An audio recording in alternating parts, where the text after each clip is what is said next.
Ahoy! Elden Ring was released today, and for many people, this was meant to be a cause of excitement. I was cautiously optimistic, having seen some of the first reviews, and now I've had the chance to play myself.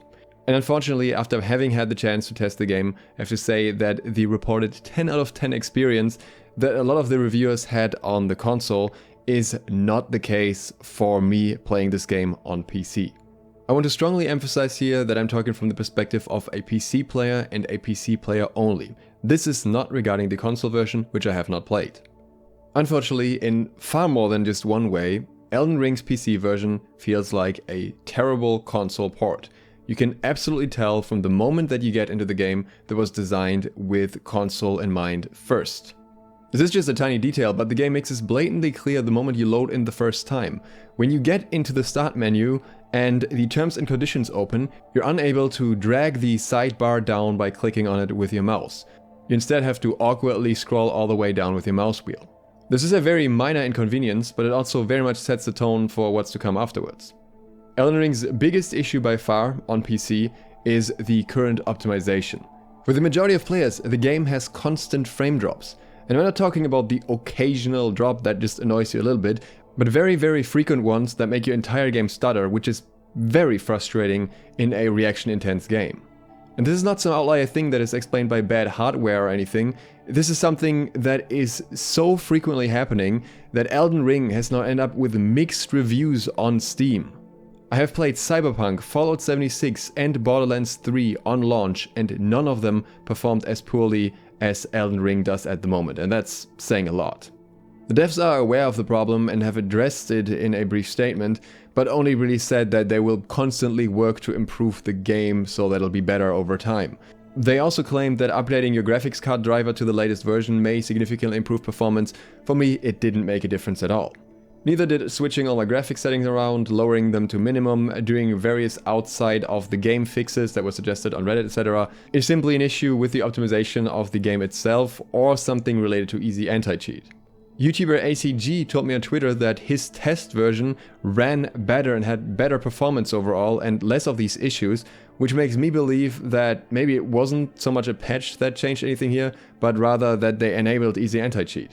We won't know for sure, and I'm sure this will be fixed eventually, but as of now it makes the game incredibly frustrating to play. Along with that, the frame rate is hard locked to 60 FPS. I don't know if this is just internally locked because the console versions have that lock, or if it's some VSync thing and you can't disable VSync in this game. Whatever it is, it once again screams console port.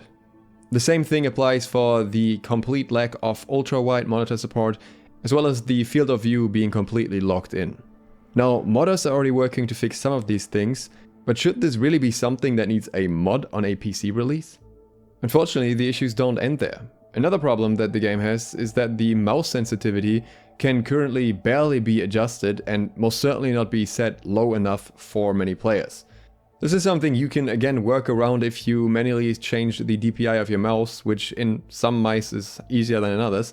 But in either case, it's gonna be a frustration factor when this could be easily solved software side, which is why From Software have said already that they're going to fix this particular aspect. But again, if anyone has tested this game on PC, then this should have been something that should have stood out already. And that brings me to one of the frustration factors that especially annoys me personally. I'm somebody who likes playing on PCs because it allows me to customize games in many ways. Sometimes you can even customize the UI, but at least in most games, you're able to customize the key bindings to your likings. And that is something that you are technically able to do in Elden Ring, but I honestly wish that you wouldn't be.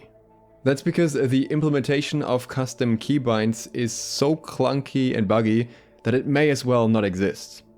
It starts with a separate keyboard and mouse input bind, where the mouse input bind can also use keyboard interactions at the same time, but the keyboard input version can't use mouse inputs. Why not just have a primary and a secondary bind that allow the same keystrokes? Where's the logic here? I don't know. But once you figure that out, you'll notice that a lot of the commands in-game are actually overlapping and you cannot bind them separately, which leads to very interesting input combinations that the game determines for you, like this one. R plus shift plus mouse wheel up to do an input? Yeah, that seems like a very reasonable combination. But much worse, if you bind the movement inputs to anything other than WASD, it will mess up everything.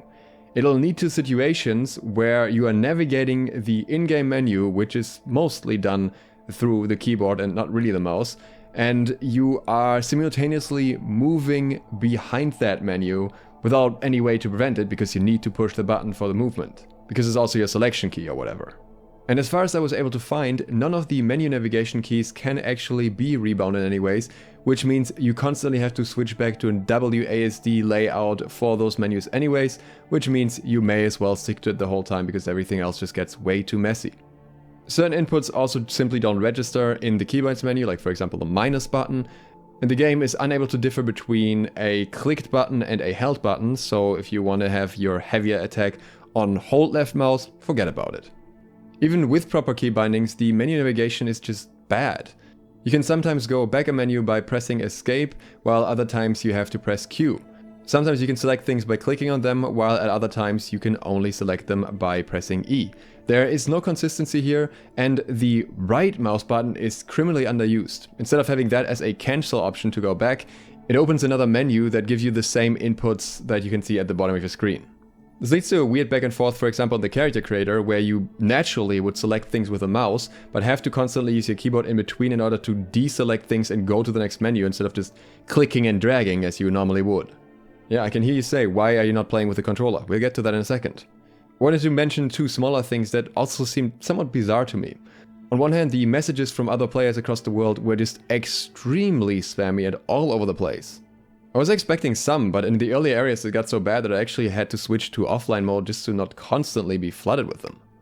Another inconvenience that kind of irritated me was the fact that you can select a lot of options without having the resources to do that. So for example, upgrade your flask. Why not just grey out the option until you have the resource to do so? Now I do expect a lot of these issues to be improved upon in the future, and some of them will not affect that many players. Though I also expect some of them, like the clunky inventory, to probably never get fixed.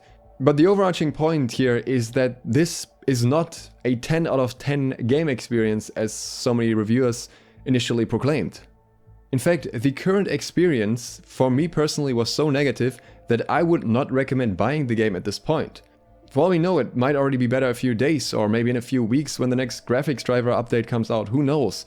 But I don't see much of a reason for PC players specifically to buy the game before that. The game world, the writing, the combat and all that may be great, but it's currently so overshadowed by these issues that I didn't get the chance to enjoy it. How can you enjoy highly agile reactive combat when your frames drop every other dodge? And on the topic of the keyboard issues, I know a lot of you will say just play with the controller, it's the better experience for Souls-like games. But the problem here is that it really shouldn't be. I played a fair bit of New World in the last year, and that uses a relatively similar input system to Elden Ring and to Souls-like games in general. And as much as New World has plenty of other flaws, it very much proves that good keyboard navigation for this style of game is absolutely possible, and it gets everything right in that regard, and you can also customize your key bindings, yay.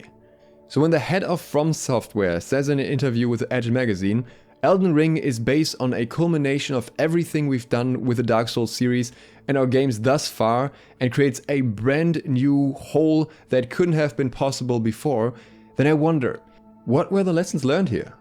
Because to me it would seem obvious that when I develop a new game that is similar to other games I've made, the first thing I look at is which parts of the game are not that great, what are people frustrated with, and what can be improved upon. And one of the first things that should come to mind here should be, okay, our players usually dislike the way we implement mouse and keyboard in the game. Let's see if we can improve that. But because more than anything else, Elden Ring was treated like a console port and the entire focus was on that, not much happened in that regard. This is also somewhat reflective in the graphic settings. Switching from relatively low settings to relatively high settings will make a very minimal difference in actual visuals, something that you very frequently see when it comes to console ports. For a game from a studio that was one of the last ones with a good track record, that also had so much promise and excitement behind it, I gotta say, this first impression of it was very disappointing. I really hope they manage to fix the game to at least a playable state soon, so that I can talk about the actual experience within the game world and how the game itself unfolds. because I'd like to do that on more than 20 stuttering frames. Again, this is all for the PC version only, and your experience on the console may be vastly different. With that, thank you very much for watching. If you enjoyed this video, please consider subscribing and clicking the bell. I'll soon be talking about Tiny Tina's Wonderlands and maybe more about Elden Ring if it actually finds its footing. Hope to see you for the next one soon. SLOTH out.